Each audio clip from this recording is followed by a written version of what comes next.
wibwira ko iyo umuntu yikurugutura mu gutwi urutoki rwo ruryoherwa cyangwa n'ugutwi kuryoherwa.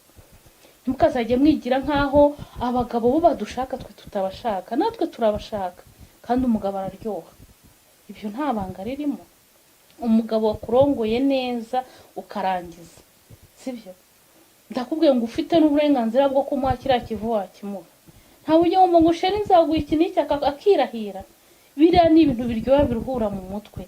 Hari umukunzi wanyandikiye ambwira ngo mu by'ukuri ntaha mfite umushyukwe ariko nakura ku mugore wanjye akanyitarutsa wa mushyukwe nari mfite, nkumva nanjye ndamuzinutswe ku buryo numva bizantera kumuca inyuma.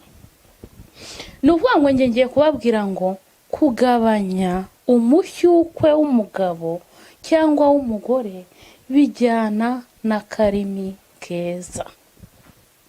Icyo nshatse kuvuga ni iki ngiki. Yarambwiye ati pe ujye utubwira n'abadamu nubwo utubwira ngo tubarongora nabi ngo kurongora gutya, ariko hari n'abadamu benshi batuma tubaca inyuma kubera. Ese niba nje nshaka umugore nambwa ni so buryo ubuze umushakamo ni uburyo bwiza. Nivuga ngo icyo ngiye kubabwira ni iki ngiki. Kugabanya umushyukwe w'umugabo cyangwa w'umugore bijyana na karimi keza. No kuvuga ngo mwabagabo mwe simbizi uburyo cyo wambwiyemo ntago twaganiye igihe kinini kuri telefone kuko yambwiraga ko ari mu kazi aribwo ngire kumamagara. Ntago yampamagaye ariko umwanya yafashe kanange kubyo nsobanukiwe mbe nabafasha n'abandi bumvireho. Nuvuga ngo ikintu gihari, hari igihe wenda umumama ni umuhinzi kuko hari igihe abamama benshi baba bita ku bintu byo mu rugo, ku bana, ku isuku yo mu rugo, ibyo mu murima. Wenda umugabo ugasanga afite nk'akazi ka leta cyangwa akazi gasanzwe cyangwa n'umucuruzi ariko atari kimwe n'umugore ko yirirwa mu rugo. Mu by'ukuri birashoboka pe. Mu by'ukuri rero mwabagore mwe niba umugabo aje kwereka ko agushaka mu by'ukuri yanyuze ahantu henshi hari igitsina gore, urumva hari n'abashobora kubibwira wenda afite n'amafaranga bakaba babyemera ariko yaje kwereka ko afite wa mushyukwe. Mu by'ukuri wenda ufite akazi kenshi sibyo, haba uburyo cy'umugabo umubwira neza. Cyangwa ati sheri yo nanjye nari ngukumbuye niriwe ngutekereza sibyo. Abagabo bakenera icyo bita guteteshwa. Burya abagabo ni nk'abana sibyo. Umwana ashobora kukugoswa mukutamara kumukubita sheri burya ndanakwikundira kibondo akaza kakuyambira agaseka kanabyibagirwa. N'abagabo nuko bashaka ko tubafata. Nukuvuga ngo ikintu umugabo abashaka niba aje kwereka ko afite umushyukwe kandi wenda we urananiwe nibyo cyangwa ufite akazi kenshi kandi nawe wa mugabo we mu by'ukuri niba uzi ko umugore wawe yarari mu kazi uhita wumva ko uwo mushyukwe ufite ugiye guhita ufata ukajugunya ku buriri. Ntabwo umuntu ari itungo. Mujye mubanza murebe uzi ko n'isaki banzi gatereta ikavuga ati nzakugura ibigera ku birenge. Murumva igatereta inkoko kazi kugira ngo ibashe kuyurira sibyo. Gera mu rugo bw'umugabo uti sheri bite wiriwe ute naho bwati sheri niriwe neza sibyo. Cyangwa ati sheri ndumva ngushaka biteye ubwoba sibyo.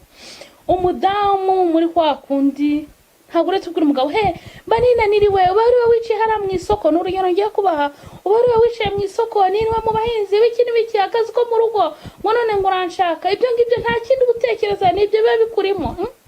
Ntabwo iyo ngiyo ari imvugo ukwiye kwakiranya umugabo waje kwereka akagushaka kuko ni umwuka inabi akava mu rugo akagera ku muhanda akahura na wundi wicuruza. Ni ukuvuga ngo tayari birahita bicamo nataha mu gihe urawo mushaka gutera umugongo yisinzirira kuko wamubwiye nabi. Ni ukuvuga ngo gerageza ajananiwe sibyo umukuremo inkweto umuheka amambiri. Niba afite n'umwana nta nubwo ari ke n'umwana ashobora kumereza akamambiri ariko nawe mugenje mu cyumba kwereka akagushaka cyangwa akaguhamagara ati ngwino hano sibyo. Cyangwa ati sheri umufungurira ishati woro n'ibipesi umuganiza umukoraho umubwira uti sheri nabanje gutegura amazi muri dushe n'urugero. Urumva arava muri kubera ka karimi keza wajya umubwe ntiwamwutse nabi arava muri dushe sibyo umuhanagure umubwira uti sheri banza wisige ndaje. Urumva nasohoka agasanga uri muri kwizine wenda urgukata imboga arabona ko inyanya ziteretse mu gasafuriya zitarapye arahita agira ati aricara gufashe kuzirapa sibyo. Cyangwa bakubwira ati sheri uretse gato tubanze dukora ibyo dukora, ndagufasha nta kibazo, nta handi hantu ngiye. Yes, icyo gihe muha umwanya kuko kiriya ni ikintu kibabaza umucyuko uraryana, sibyo?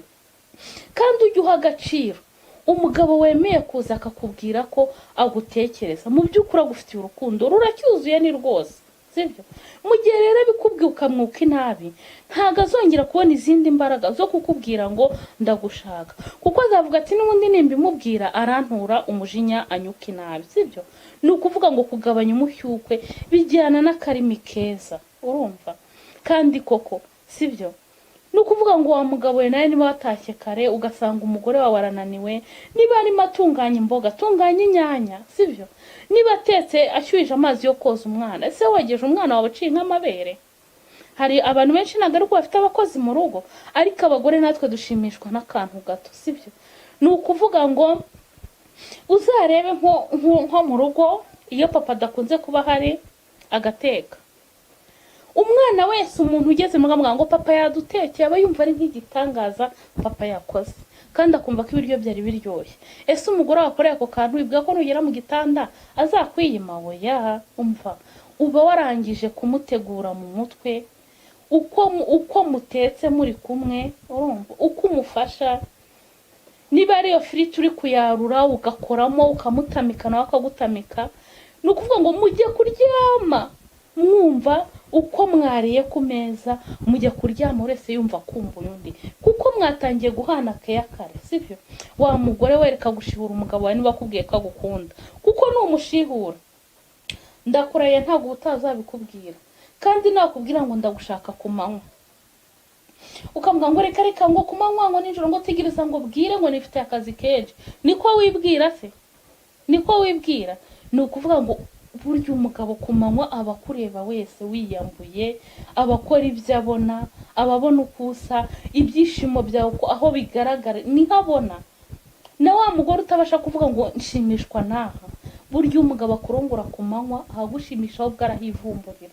Ni ukuvuga ngo mwabagore mwe mureke kuka abagabo banyu inabi, kuvuga ngo uwo mugabo yarabimbwiye arambwira ati sigaye ngira n'ubwoba bwo kumubwira ko mushaka, urumva?